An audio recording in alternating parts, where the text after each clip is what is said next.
Magandang araw sa inyong lahat mga ka-SB at Sir Jupiter.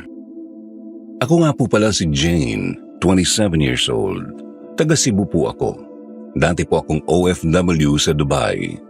Shoutout po pala sa mga OFW dyan na ginagawang libangan ang pakikinig sa Sitio Bangungot. Mabuhay po kayo at laban lang palagi sa buhay. Habang nasa abroad ako, Sir Jupiter, nag-ipon talaga ako ng pera pang pundar ng bahay at hindi naman ako binigo ng Diyos kasi noong 2023 may nakausap akong landlord tungkol sa isang bahay na binibenta sa Leyte. Nakita ko lang po talaga yun sa Facebook. Halos 2 taon na nga ang agwat simula nung nag-post siya.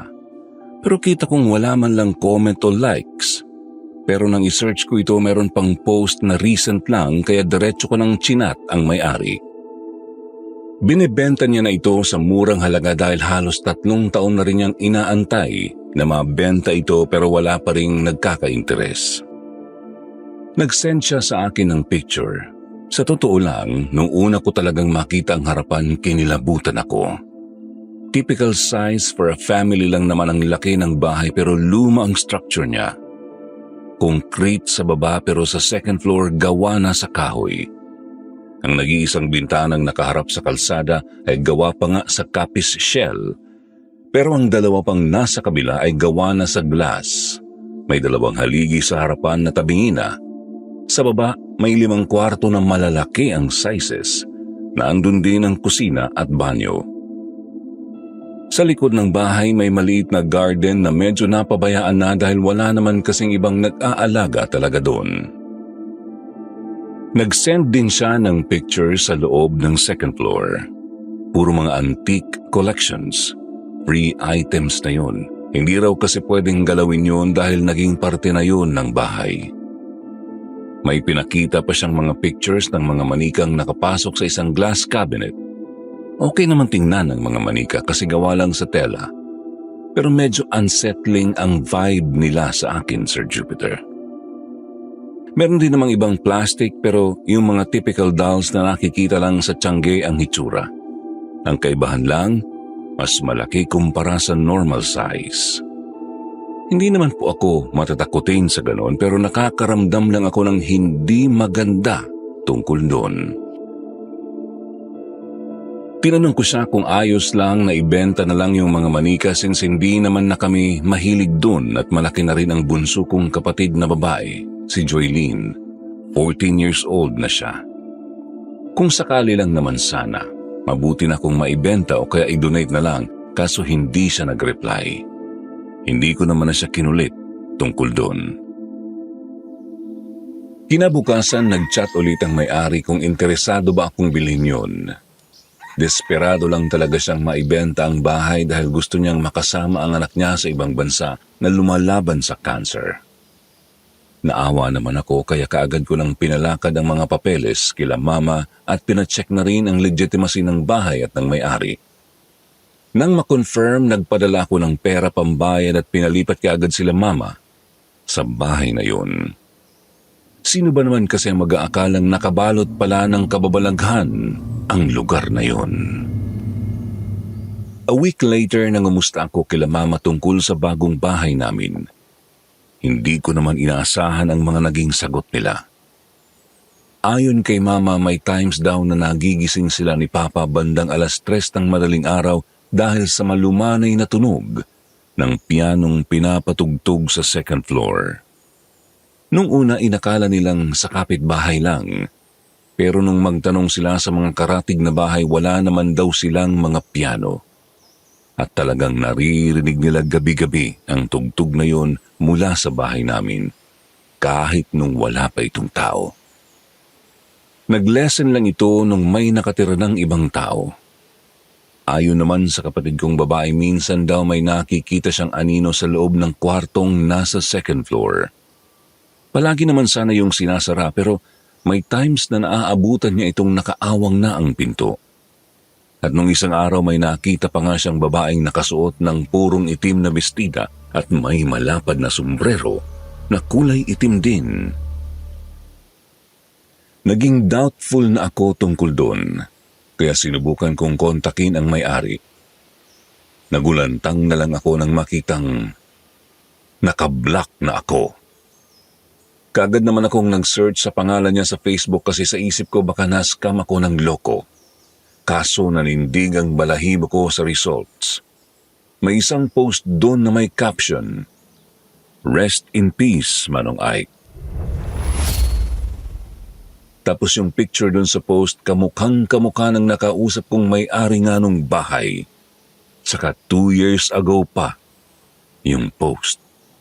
So ibig sabihin, hindi siya mismo ang nagbenta nun sa akin. Naging palaisipan to sa akin, Sir Jupiter. Kaya tinapos ko na lang muna ang kontrata ko sa employer at umuwi na ng Pinas. Inasikaso ko ang tungkol sa bahay na yon, kaso wala naman nang naging reklamo kasi legit naman ang mga papeles at lumalabas na kapatid nga nung namatay ang nagbenta. Account lang nung may-ari ang gamit dahil wala naman siyang alam sa social media. Nasettle ko naman po kaagad ang tungkol sa bagay na yon pero hindi pa rin mawala-wala sa isip ko ang tungkol sa nangyari sa totoong may-ari. Sinubukan ko naman talagang alamin kung anong nangyari pero ayaw sabihin nung nagbenta sa akin ang bahay. Sa kanilang pamilya na lang daw yun. As respeto na lang din, hindi ko na siya kinulit pa. Pero ewan ko ba kung bakit nahirapan akong lunukin ang tungkol sa bagay na yun. May bumagabag sa akin bigla. Isang gabi, mahimbing na sana ang tulog ko nang maramdaman ko ang malakas na pagpitik sa tenga ko. Napaaray pa nga ako sa sakit. Kaagad naman akong napabangon at napatingin sa kung sino ang may gawa nun, kaso wala namang ibang tao sa loob ng kwarto.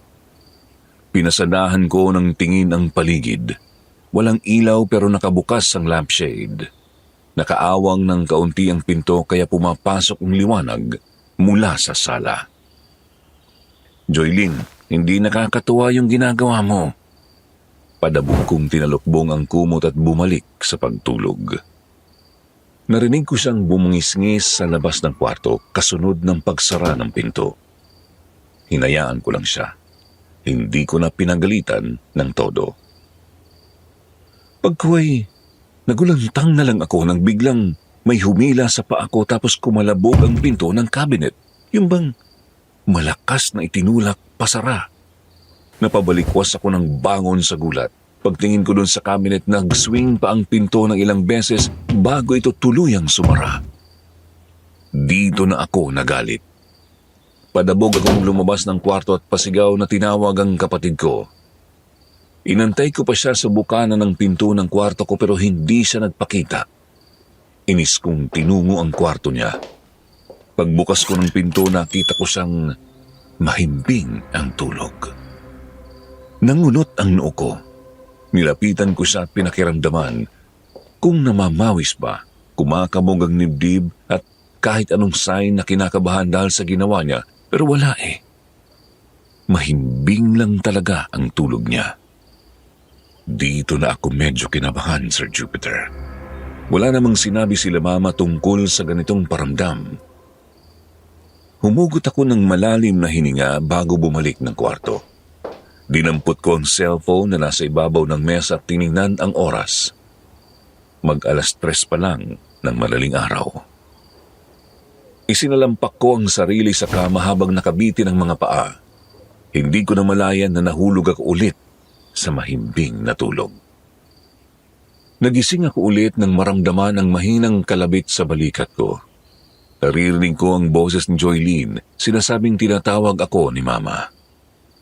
Malalim yung boses niya at nag-e-echo ito sa isip ko. Ayoko pa sanang pansinin pero habang patagal ng patagal, palakas ng palakas ang boses niya hanggang sa nainis na talaga ako, kaya pasigaw ko siyang nabulyawan ng mura. Pero laking gulat ko na lang nang makitang wala naman pala akong kasama sa kwarto at kakasikat lang ng araw. Tulog pa ang kapatid ko. Humugot ako ng malalim na hininga. Bumangon ako at lumabas. Nakasalubong ko si Mama, saktong nagpe-prepare na para sa trabaho. Tinanong ko siya kung tinawag niya ba ako kanina. Kinunutan lang niya ako ng noo. Saka lang kami nagkausap ulit nang magpaalam sila ni Papa na aalis na. Dahil wala naman talaga akong nagawa sa bahay nung araw na yon, nagpasya akong maglinis na lang. Una kong pinuntahan talaga ay ang maliit na garden sa likod ng bahay. Pagkatapos kinuha ko na yung mga gagamitin kong panglinis sa taas. Paakyat na sana ako ng hagdan nang marinig ang mahinang ungot sa unang baitang. Sa lubong ang kilay kong napatingin dito. Wala naman akong napansin na sira. Intact pa rin naman ang baitang, pero kapag inaapakan, malakas yung creaking sound na parang anumang oras bibigay na. Ang ginawa ko, iniskip ko na lang ang baitang na yon. Pagdating ko sa last na baitang, tumigil ako nang makasalubong ang kakaibang lamig. Yung bang parang lumagpas lang sa akin at may narinig pa akong marahang yabag pababa. At ang na-confirm ko nga nung marinig ko ang pag-creak ng huling baitang. Nangunot ang noo ko. Nagulat ako nang pagtingin ko sa harapan, isang malaking manika ang tumambad sa akin. Nakapaloob ito sa malaking cabinet na gawa sa glass.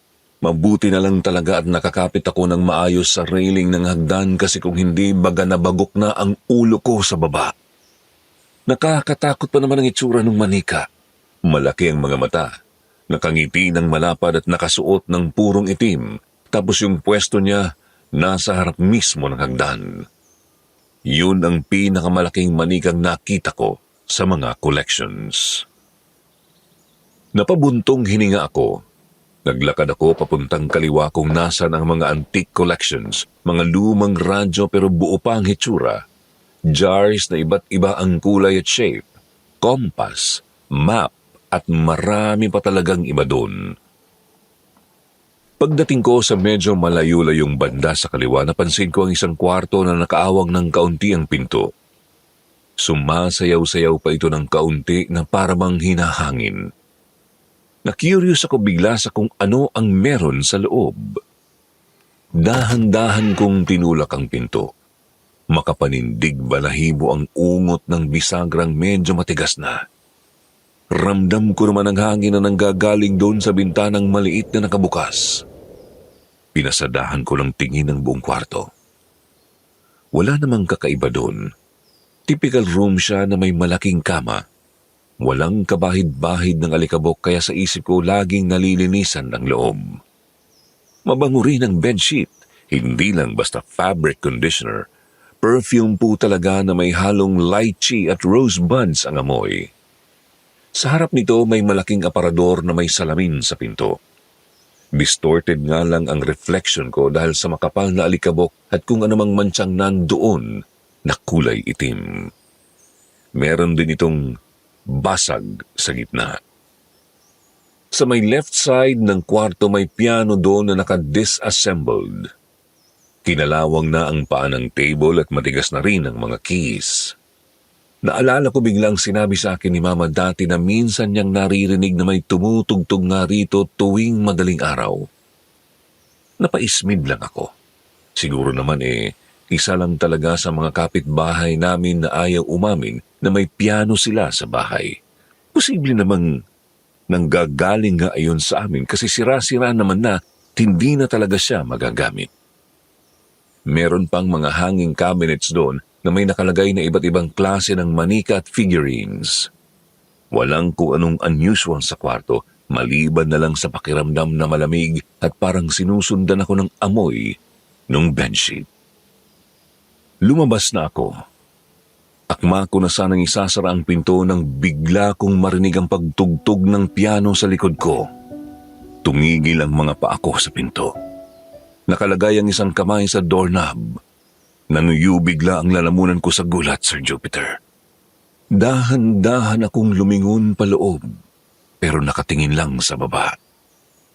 Kitang-kita ko mismo ang paninindig ng balahibo ko sa balikat at panginginig ng kamay kong gusto na sanang bumitaw sa doorknob pero naninigas na sa kaba. Pagtama ng tingin ko sa bandang loob, lagpas ng kaunti sa pinto, mas lalo akong nanigas sa kinatatayuan nang makita ko mismo ang mga paa. Marumi, maraming sugat-sugat at naninigas. Napasinghap ako nang bigla itong gumalaw. Pinipilit na makahagbang sa kinaroroonan ko. Hinila ko ng malakas ang doorknob pero natanggal lang ito. Doon mas nanghina ako lalo at nangilid na ang mga luha ko. Hindi ko nagawang makatingin sa kung sino ang may-ari ng paa, basta na lang akong sumigaw at kumaripas ng takbo pababa. Napadaus-dus ako sa railings ng hagdan at nagtatakbo palabas, tumatawag ng tulong sa mga kapitbahay. Mabuti na nga lang at saktong palabas si Ate May, ang isa sa mga kapitbahay namin. Umiiyak, nanginginig at hindi mapakaling sinabi ko sa kanya na may ibang tao sa bahay kahit wala sila mama. Hindi siya nagdalawang isip na tulungan ako. Pinapasok niya ako sa bahay niya.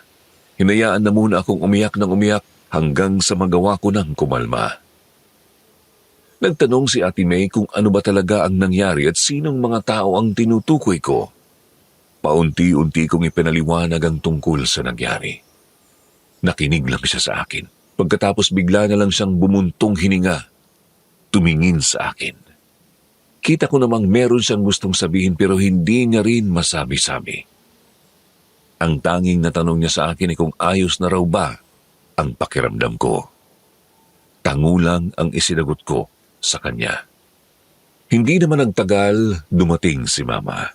Hinayaan ko na muna siyang makinig tungkol sa nangyari sa akin bago kami umalis at umuwi.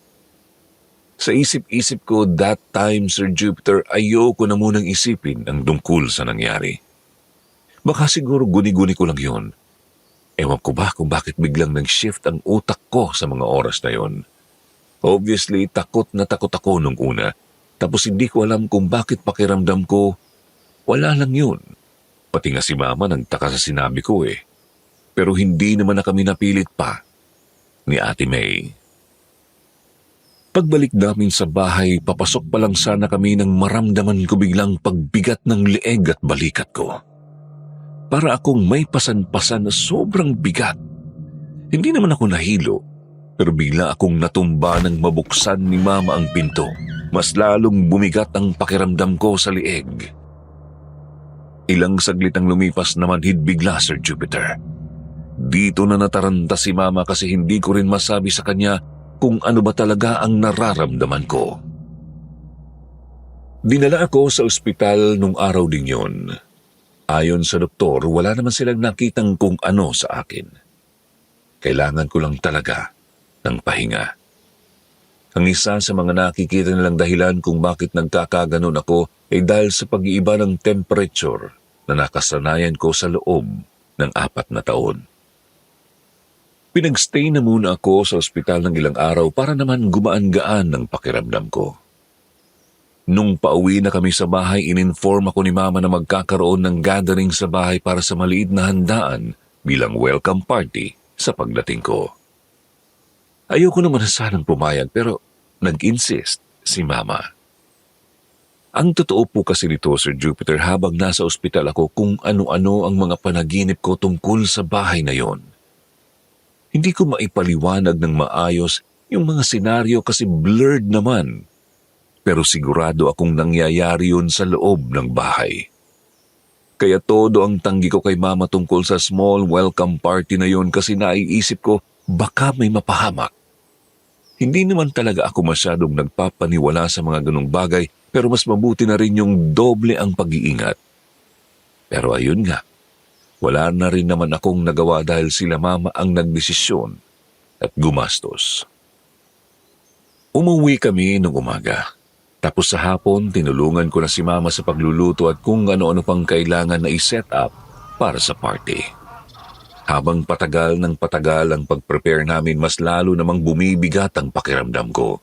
Pilit ko naman itong hindi pinapahalata kasi baka mataranta na naman si Mama. Bandang 5:00 ng hapon dumating ang kapatid ko kaya kaming dalawa ang nag-set up ng mga mesa sa labas. Hindi ko maiwasang hindi mapatingin sa bintana na andun sa second floor. Nag-iisang bintana na nakaharap sa kalsada at dun talaga yon sa nag-iisang kwarto. Nanginginig ang kamay ko kasi pakiramdam ko may nakatingin talaga sa amin mula dun. Nakatago lang sa istante. Dito hindi ko na talaga maitago ang nararamdaman ko. Napapakapit na ako sa leeg. Pinapaikot para lang mawala ang pamamanhid. "Te, okay ka lang?" Napatingin ako kay Joylene na kasama kong mag-set up ng mga sheets sa mesa at table sa labas. Tinanong ko siya kung bakit. Isinenyas niya sa akin ang ilong niya na kuno'y may tumutulo. Pagkagets ko, pinakiramdaman ko ang sarili. Natigilan ako nang makita ang dugo sa daliri ko. Dali-dali ko naman itong pinahid at pinakiusapan ng kapatid kong wag maingay lalo pat nag-start ng mangsidatingan ang mga bisita. Gabi na nang pumasok ako ulit sa loob para tulungan si Mama. Pagpasok ko, napansin ko ang isang babaeng nakasuot ng purong itim, nakaupo sa couch at nakaharap sa TV. May hawak siyang kung ano pero hindi ko masyadong naaninagan kasi bahagya siyang nakatalikod sa akin at medyo naka-side view. Nakasuot pa nga ng sombrero kaya pati ang mukha hindi ko rin nakilala. Hindi ko na lang siya pinansin. Pagdating ko sa kusina, tinanong ko si Mama kung sino yung nasa couch. Diretsong nagbiro na meron palang party boomer dahil sa suot niya. Nangunot ang noo ni Mama. Sinabi niyang wala namang ibang bisitang nasa loob pa maliban kay Tita Claire na nasa likod ng bahay kasi chine-check yung mga halaman, kasama ang 3 pa niyang kapatid at isang kaibigan na plantito. Dagdag pa ni Mama, baka ang kapatid ko lang. Tiningnan ko ulit ang couch sa sala mula doon sa kusina, nandun pa rin siya. Nakatingin pa rin sa TV. Itinuro ko naman kay Mama, pero nangunot ang noo niya at natatawang sinabing, "Nak, wala talagang tao." Inutusan niya na muna akong magdala ng mga pagkain doon sa labas as distraction sa sinabi ko. Akala ko talaga nagpa-prank lang si Mama. Hindi na lang ako nag-insist. Kinuha ko na lang ang tray ng pagkain at diretso na akong lumabas. Pagdating ko sa sala as in, hindi talaga ako pwedeng magkamali, Sir Jupiter. Nandun nga siya. Hindi pa rin naman nagbabago ang posture niya. Ang ginawa ko, pasimple ko siyang kinunan ng picture at dali-dali na akong lumabas. Pagkalapag ko ng pagkain, tiningnan ko ang picture na kinuhanan ko sa sala at ganun na lang ang pagkabog ng dibdib ko nang makitang wala ngang tao sa couch. Nanuyo ang lalamunan ko at nanigas ang buong katawan ko sa kinatatayuan. Ilang saglit lang naramdaman ko nang bumabaliktad na ang sikmura ko. Napatagbo ako sa likod ng bahay at sinubukang dumuwal doon pero wala. Naamoy ko naman na at ramdam ko na talagang nasa lalamunan ko na ito pero hindi ko mailabas-labas. Tumakbo na naman ako diretso sa banyo at tumambay sa lababo. May kung anong kumikibot-kibot sa lalamunan ko.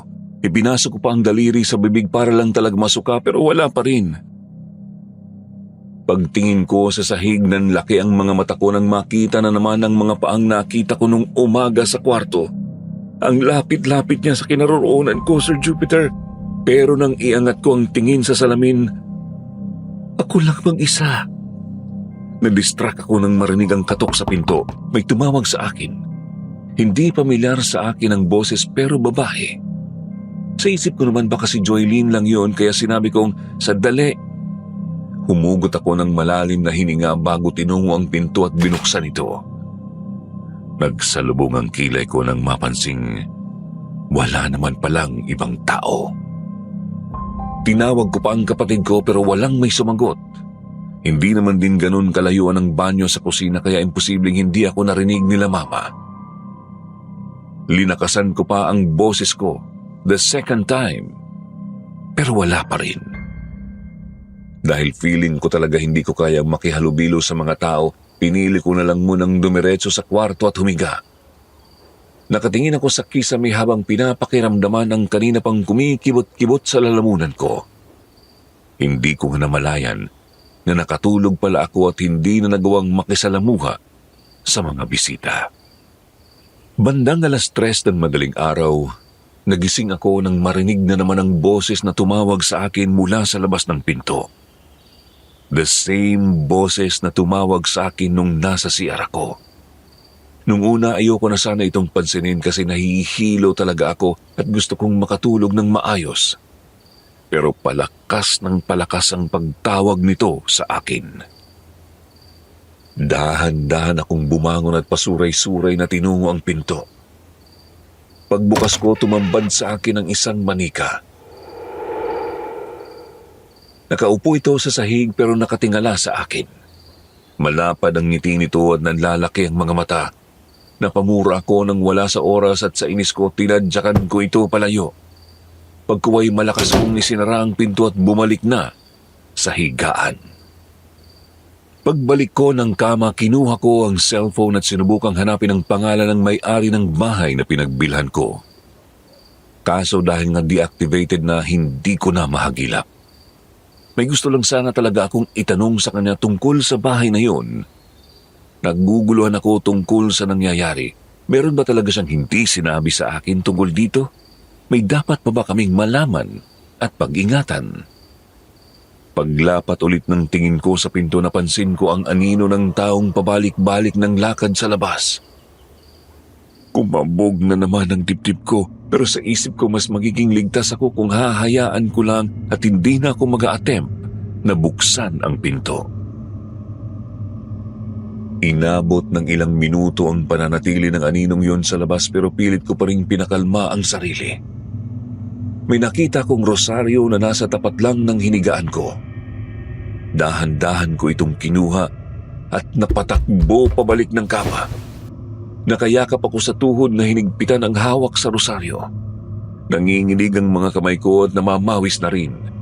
Pabigat ng pabigat ang paghinga ko na kahit anong klase ng pagpapakalma, hindi umuubra. After 10 minutes, bigla itong nawala.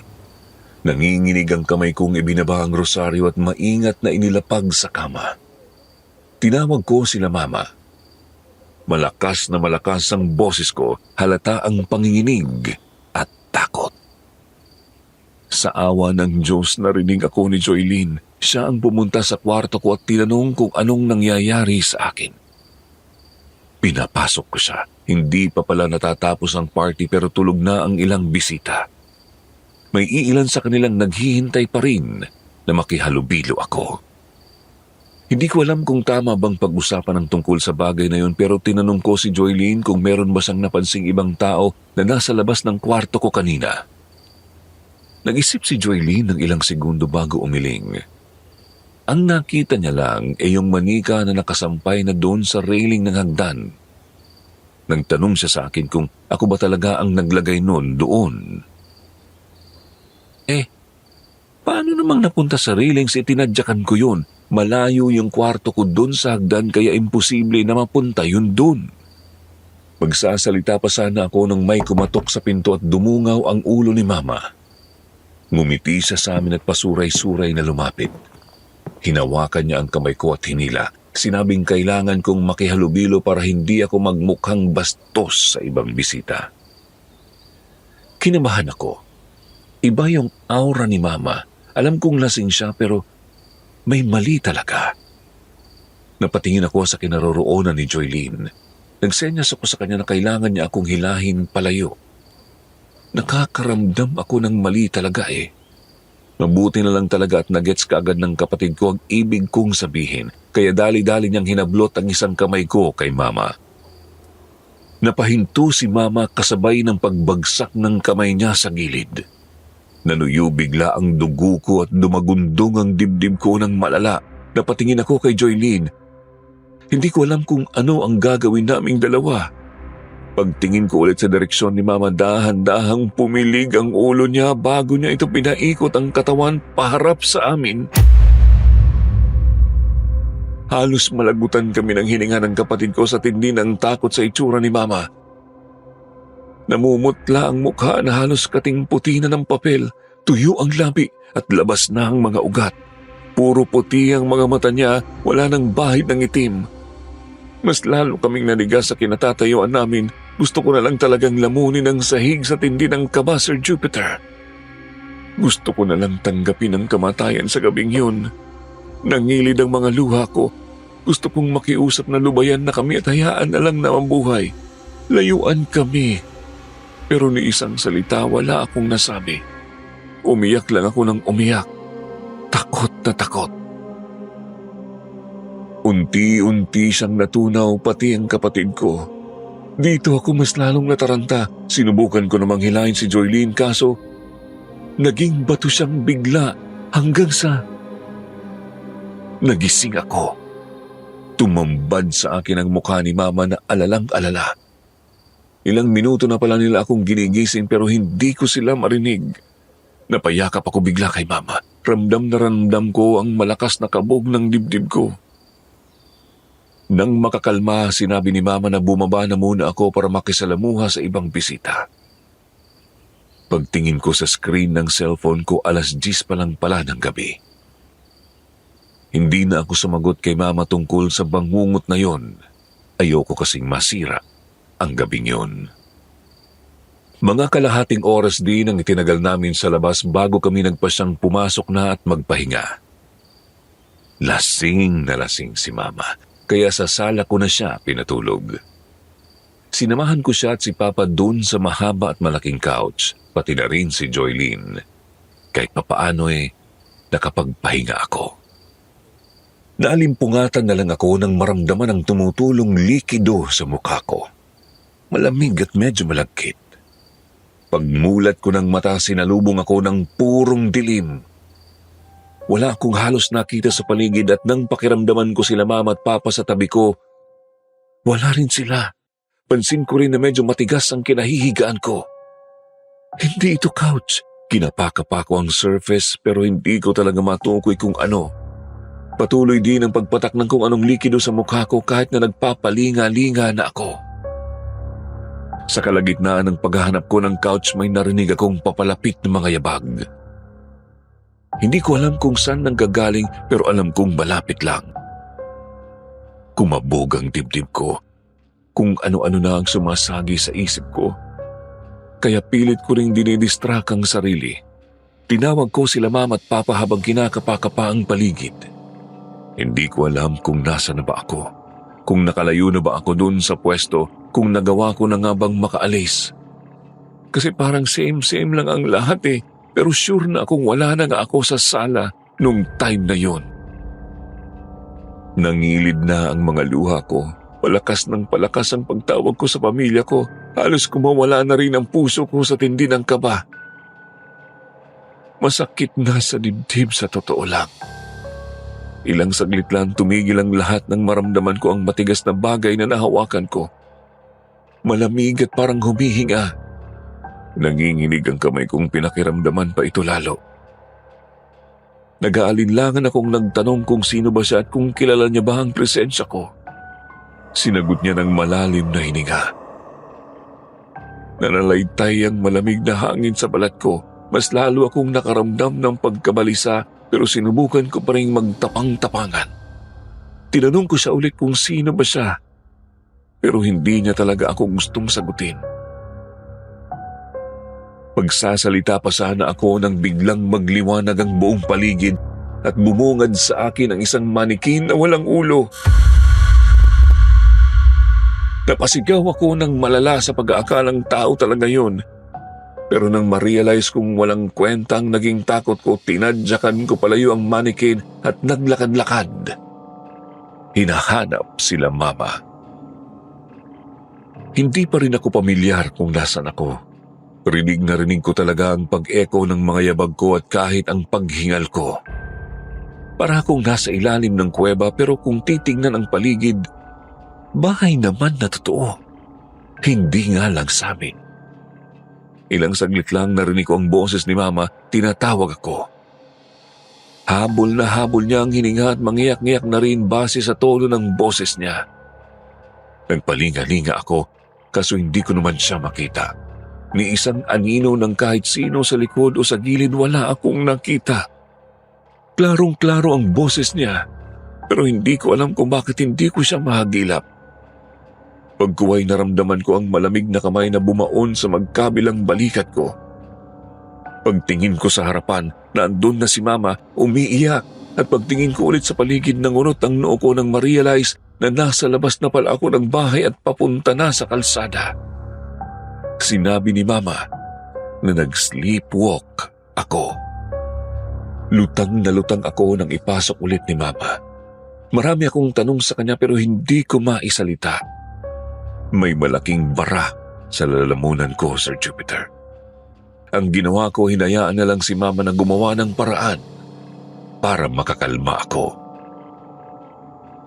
Hindi na kami nakatulog pareho hanggang sa sumapit na lang ang 6:00. Sakto namang weekend so walang pasok. Kaso may mga lakad ang mga tao sa bahay kaya naiwan na naman akong mag-isa doon. Lumipas ang maghapon nung araw na yun na wala akong ginawa kundi ang manood ng TV at kumain. Hindi ko nagawang makakyat para tingnan kung anong dapat linisin at kung ano-ano, pero sa totoo lang may malaking bagabag sa isip ko that time. Kailangan ko talagang makausap ang may-ari tungkol sa bahay na yun kasi mukhang hindi normal ang mga nakikita ko. Sinubukan ko naman siyang kontakin gamit ang phone number na ibinigay niya nung magkaharap kami kaso out of coverage rin. Simple lang naman talaga ang gusto kong mangyari. Malaman lang kung ano ang totoo kasi baka makatulong ako. Sa lalim ng iniisip ko, hindi ko namalayan na naubos na pala ang pagkain ko kaya umalis na muna ako at dumiretso sa kusina para kumuha ulit. Paglabas ko na napansin ko ang babaeng nakaupo dun sa couch. Naalala ko bigla yung nakita kong naka-black kasi same na same sila. Nakasombrero rin. Kinabahan ako bigla. Hindi ko alam kung lalapitan ko ba o hahayaan na lang. Gusto kong bumalik at hindi na lang sa pansinin pero andun yung takot na hindi ko talaga ma-deny. Yumuko ako. Humugot ng malalim na hininga para pakalmahin ang sarili. Pagbalik ng tingin ko sa couch, pansin kong wala na siya. Sa isip ko, baka namalikmata lang ako. Baka nakainom ako kagabi ng alak pero napagkamalan kong soft drinks kaya kung ano-ano na ang naiisip ko. Bumalik ako sa couch na para bang normal lang ang nangyari. Inilagay ko ang popcorn sa ibabaw ng mesa at nagpatuloy sa panonood. Mga 15 minutes after, naramdaman kong may humihimas-himas sa buhok ko.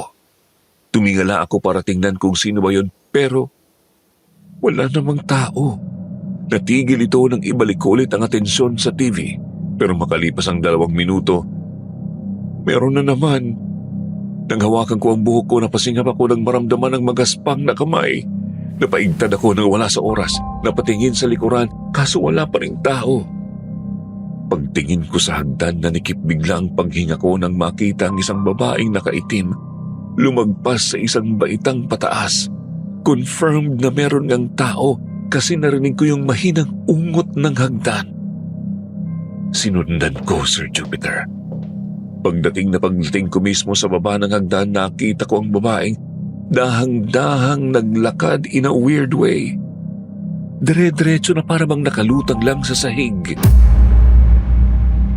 Dali-dali akong umakyat at sinundan siya.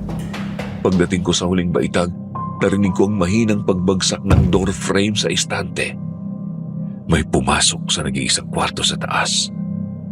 Kinakabahan na ako sa totoo lang. Nanghihina na ang kalamnan ko at namamawis na rin. Gusto kong pigilan ang sarili na sundan ng babae pero may something talaga hindi ako pwedeng magkamali. May gusto siyang iparating sa akin. Pagdating ko sa pinto ng kwarto, kumatok ako ng mahina. Walang sumagot pero naamoy ko ang malakas na scent ng perfume na naamoy ko nung pumasok ako dati. Wala na yung doorknob kasi nga natanggal nung nagpanik ako. Napatingin ako sa malaking butas ng pinto. May urge sa loob ko na silipin kung ano ang meron sa loob kaso napapangunahan ako ng kaba. Ilang minuto akong nakatitig doon. Iniisip ang consequences kung sakali mang buksan ko. Tuloy mas lalo akong kinakabahan pero nanaig pa rin ang curiosity ko. Dahan-dahan kong prines ang pinto kaso mabigat. Pumwesto ako para itulak ito pero hindi ko pa rin matinag. Parang may nakadagan na mabigat sa loob ng kwarto at ayaw ako nitong papasukin. Mind you, Sir Jupiter, hindi pa rin nawawala ang perfume. Kung ano-ano na ang sumasagi sa isip ko kaya mas lalo akong kinabahan. Mabuti na lang talaga't may dumating ang kapatid ko. Tinawag ko naman siya kaagad at pinaakyat. Nang magkaharap kami, nangunot ang noo niya. Para siyang may gustong sabihin pero naaalangan kaya inunahan ko na siya ng tanong kung ano ang meron. Napapalunok siyang nagtanong kung bakit may pasapasa ako sa braso at sa bandang leeg. May kung ano rin sa bandang noo ko na parabang nabagok. Nagsalubong ang kilay ko sa sinabi niya. Wala naman akong maramdaman na masakit sa katawan ko. Dali-dali akong napatakbo sa kinaroroonan ng mga glass cabinets ng mga manika at tiningnan ng sarili. Natigagal ako nang makitang meron kang mga pasapasa sa liig ko banda at pati na rin sa braso. Nang pisil-pisilin ko ang mga pasa, wala naman akong maramdaman na kung anong sakit. Sinubukan kong alalahanin kung nabangga ba ako sa estante or anything na posibleng makapagpaliwanag tungkol dun sa mga pasa, kaso wala Wala naman kakaibang nangyari nung time na nag-aasikaso ako ng mga pagkain maliban sa pag-nosebleed ko. Sa isip ko, baka talaga allergic ako sa ibang drinks kaya naghanap ako ng gamot pang-allergy. Nawala sa isip ko ang tungkol sa babaeng pumasok dun sa kwarto. Inalalayan ako ni Joylene pababa at sinabi niyang mas makabubuti kung magpahinga na lang muna ako. Tumango naman ako sa kanya. Nahiga na muna ako sa couch at tumabi siya sa akin. Sa kalagitnaan ng panonood namin may tumawag sa phone niya kaya lumabas siya. Umabot na lang ng 15 minutes hindi pa rin bumabalik si Joylene kaya nagtaka na ako. Sinundan ko siya sa labas at hinanap kaso wala naman akong makitang ibang tao. Tinawag ko pa nga siya pero wala talagang sagot. Dito na naman dumagundong ang dibdib ko, hindi ako mapakali. Dali-dali akong bumalik sa loob at tinawagan siya. 2 beses pa akong tumawag bago niya dinampot ang phone para sagutin. Sorry. Nasa bag po kasi ang phone ko Busy kami sa practice. Bakit ko kayo napatawag? Nanlamig ako bigla sa kinatatayuan ko. Sa tono pa lang ng pananalita niya, alam kong nagsasabi na siya ng totoo.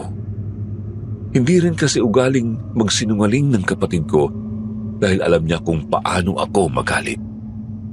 Sa pagiging blanco ko sa point na yon, nahulog ang cellphone sa paanan ko at basta na lang akong napatakbo sa loob. Hindi ko alam kung bakit pero may gusto akong patunayan. Inisa-isa ko ang mga kwarto. Tiningnan kung nandun ba si Joylene, ni kahit ang mga cabinets dahil baka nagtago lang. Baka nagpa-prank lang, as in, sinearch ko siya sa buong bahay kahit saan, basta posible niyang pagtaguan kaso wala talaga. Maliban lang dun sa kwarto sa taas dahil kakaiba talaga ang presensya nun. Hingal na hingal akong tumigil sa labas. Napasabunot sa sarili. Iba na yung pakiramdam ko, Sir Jupiter. Confirmed na may something sa bahay na to. Nanindig bigla ang mga balahibo ko. Kasunod nito ang pagdaan ng amoy ng perfume na nanggagaling dun sa kwarto. Pag-angat ko ng tingin saktong sa bintana ang tama ng mga mata ko. Nahulog ang pangako nang makita ang isang babaeng nakapurong itim at nakasuot din ng itim na sombrero. Namumutla ang mukha niya pero wala siyang mata, as in butas. Tapos may umaagos pang dugo sa bibig niya habang nakangiti. Napakaripas ako ng takbo palayo, sumisigaw na may multo sa bahay. Halos mapaos ako kakahingi ng tulong pero ni isa sa mga kapitbahay ko walang nagbukas ng pinto. Sakto lang ulit na dumaan si Ate May at siya na naman ang naging hero ko sa mga oras na yon. Pinapunta ako ulit sa bahay nila pero ang kaibahan ngayon, hindi na siya nagtanong kung ano bang nangyari. Basa ko sa mga mata niya ang pag-aalinlangan at takot. Nang makakalma ako, saka ko siya tinanong kung meron ba siyang gustong sabihin sa akin na bumabagabag sa isip niya. Turned out, oo. Kaso hindi niya alam kung paano bang sisimulan daw ang tungkol doon. Hindi ko naman na siya gustong pilitin pero pati ako nababagabag din. Hinayaan ko na muna siya ng ilang minutong makapag-isip-isip. Pinagpahinga niya na muna ako para makarelax ang utak ko tungkol sa bagay na yon sa bahay. Kaso anong gagawin ko? Nakikita ko pa rin ang babae ni kahit dun sa kanila. Feeling ko sinusundan ako pero at the same time naiisip ko na baka guni-guni ko na lang yon. Makalipas ang 1 oras, binalikan ako ni Ate May sa sala. Tinanong niya ako kung handa nga ba akong makinig sa kung ano man ang sasabihin niya tungkol sa biniling bahay ko. Naalanganin ako bigla sa sinabi niya. Kinabahan ako kung ganun may alam pala siya tungkol doon. Dahan-dahan akong tumango. Though sa totoo lang kinakabahan ako sa kung ano ang sasabihin niya. Umusog siya ng kaunti sa akin at hinawakan ang kamay ko. Pagkatapos, umayos siya ng upo at nagsimulang magkwento. Ito po ang isinalaysay sa akin ni Ate May. Matagal nang iniwang nakatiwangwang ang bahay na yun. Dati may nakatira doon na matandang babae na tinatawag nilang Papo Lorna. Mabait ang matandang yun at walang umagang hindi nababati si Ate May tuwing napapadaan siya doon pauwi. Palagi siyang nakatambay sa labas sa may gilid ng kalsada mismo. Nakaupo sa rocking chair. Paborito niyang suotin ang itim na bestida at malapad na sombrerong gawa sa yarn. Sabi niya handmade gift yun ng late niyang asawa at sa tuwing suot ni Papo Lorna ang sombrerong yun, nararamdaman niya raw ang presence nito. Malakas at masayahin siya kung titignan pero kapag nasa loob ng bahay, ramdam ni Ate May ang bigat at lungkot kasi siya lang mag-isa.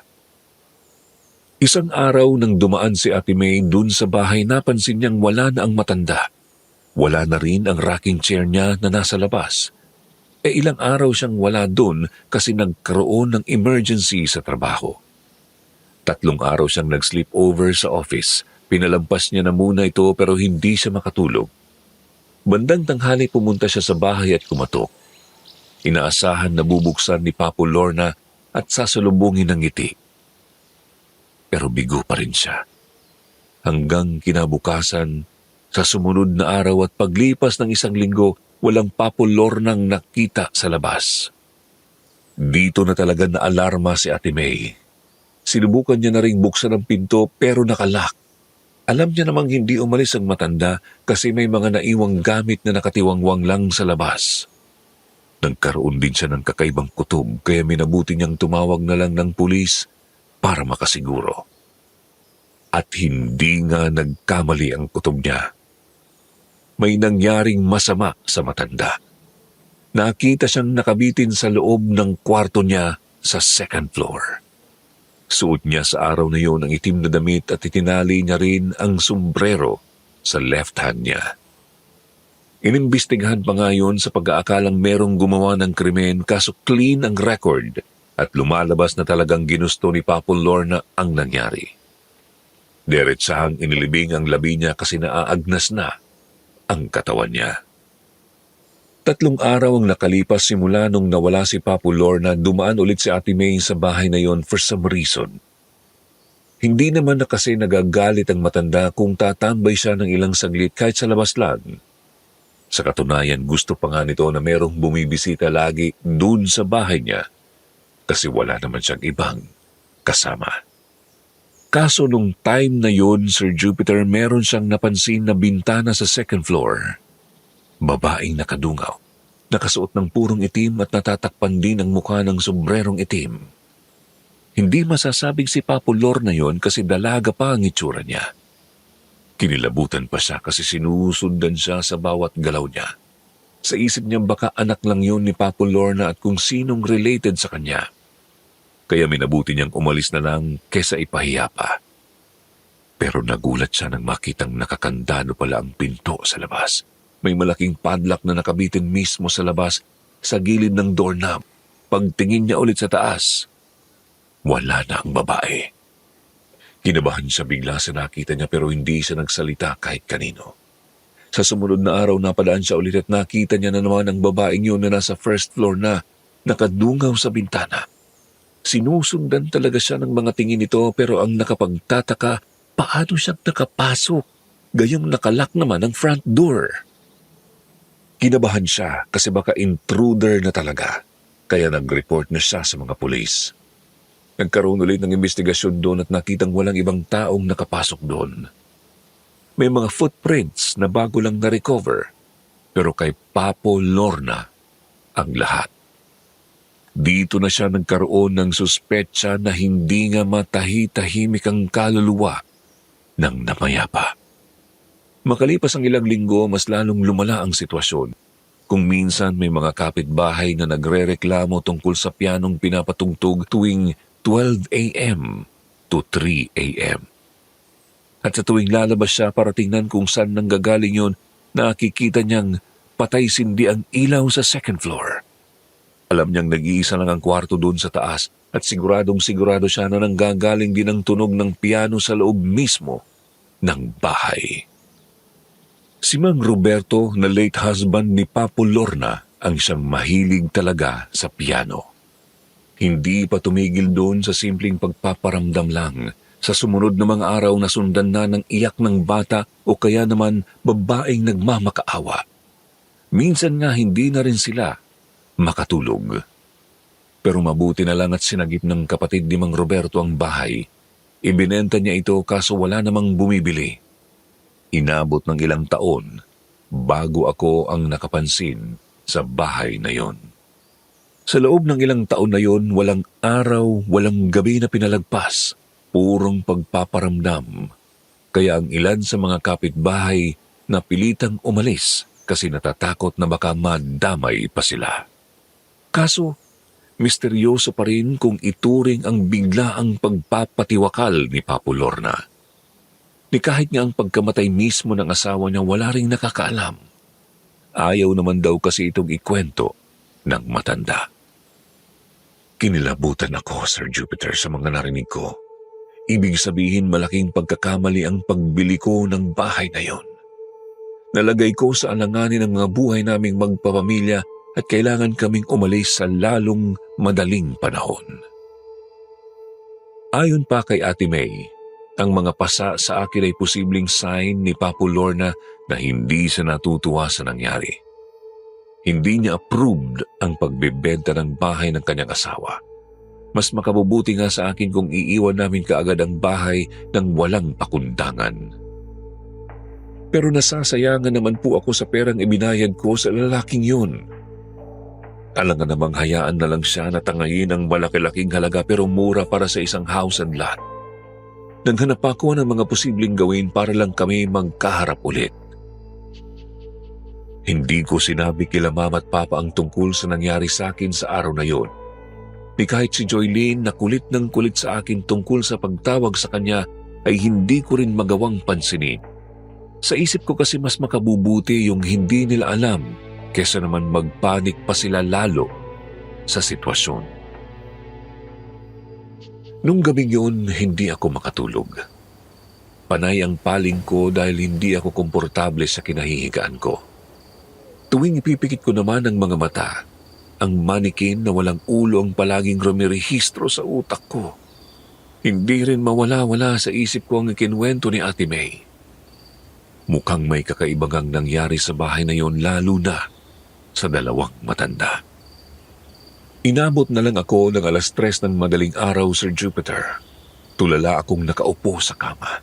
Inaantay ang oras. Nagulat na lang ako nang biglang tumunog ang piano at nagkaroon ito ng melody.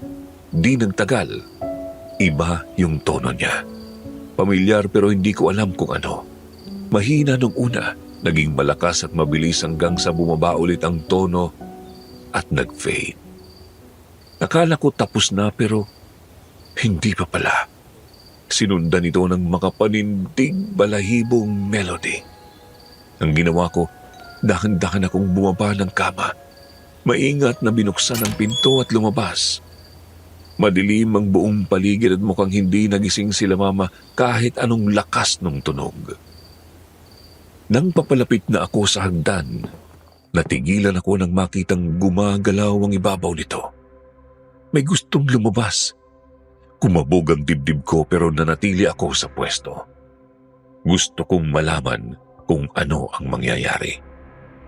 Maya-maya ay biglang tumahimik ang lahat at huminto rin ang paggalaw nung sa may hagdanan. Maya-maya ay biglang tumahimik ang lahat at huminto rin ang paggalaw sa may hagdan. Dahan-dahan ko itong nilapitan. Pinindot ko ang switch ng ilaw at laking gulat ko na lang nang biglang sa pag-angat ko ng tingin, nakita ko ang babaeng nakaitim na nasa gitna. Pero biglaan na lang siyang nawala, Sir Jupiter. Pagtingin ko naman doon sa baitang na kanina pang gumagalaw, napansin kong bahagyang inusog na nga ang ibabaw at may kung ano akong napansin sa ilalim.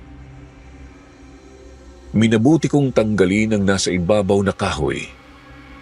Nanuyo ang dugo ko nang makita ang bungo ng isang tao. Nakapasok ito mismo doon, kasama ng ilang mga buto gaya ng sa kamay at paa.